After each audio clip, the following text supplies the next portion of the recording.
Colombia university में रियाजी के lecture के दौरान एक तालिब इल्म क्लास में सो गया और अपने हम जमातों की बातों की आवाज़ सुनकर जागा। जब लेक्चर ख़त्म हुआ तो इसने देखा कि उस्ताद ने वाइट बोर्ड पर 2 सवाल लिखे थे। इसने सोचा कि ये होमवर्क के सवालात हैं, लिहाजा इसने उन्हें अपनी नोटबुक में नकल कर लिया ताकि बाद में हल कर सके। जब उसने पहली बार उन मसाइल को हल करने की कोशिश की तो वो उन्हें काफ़ी मुश्किल पाया, लेकिन इसने हिम्मत नहीं हारी और घंटों लाइब्रेरी में तहकीक और मुताला किया, यहाँ तक कि वो बिलाखिर एक मसले को हल करने में कामयाब हो गया, अगरचे ये एक मुश्किल चैलेंज था। अगली क्लास में जब उस्ताद ने होमवर्क के बारे में कुछ नहीं पूछा तो तालिब इल्म हैरान रह गया। तजस्सुस में वो खड़ा हुआ और पूछा, डॉक्टर, अपनी पिछली क्लास के असाइनमेंट के बारे में क्यों नहीं पूछा? उस्ताद ने मुस्कुराते हुए जवाब दिया, वो लाजमी नहीं था।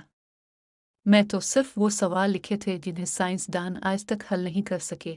ये सुनकर तालिब इल्म हैरान रह गया और बोला, लेकिन मैंने उनमें से एक मसला हल कर लिया है और मैंने इस पर 4 सफ़हात लिखे हैं। बिलाखिर उसकी दरियाफ्त को यूनिवर्सिटी ने तस्लीम किया और उसका हल कोलंबिया यूनिवर्सिटी के रिकॉर्ड में शामिल कर लिया गया। ये 4 सफ़हात आज भी यूनिवर्सिटी में मौजूद हैं। तालिब इल्म के कामयाब होने की सबसे बड़ी वजह यह थी कि उसने उस्ताद को ये कहते हुए नहीं सुना था कि यह मसाइल नाकाबिले हल हैं। इसने सिर्फ ये समझा कि एक मसला है जिसे हल करना है और बग़ैर किसी मायूसी के मेहनत और लगन के साथ इसे हल कर लिया। ये कहानी हमें एक अहम सबक देती है, कभी उन लोगों की ना सुनो जो तुम्हें बताते हैं कि तुम कुछ हासिल नहीं कर सकते, क्योंकि आज की नौजवान नस्ल को अक्सर मनफी बातों और शक व शुबहात में उलझा दिया जाता है।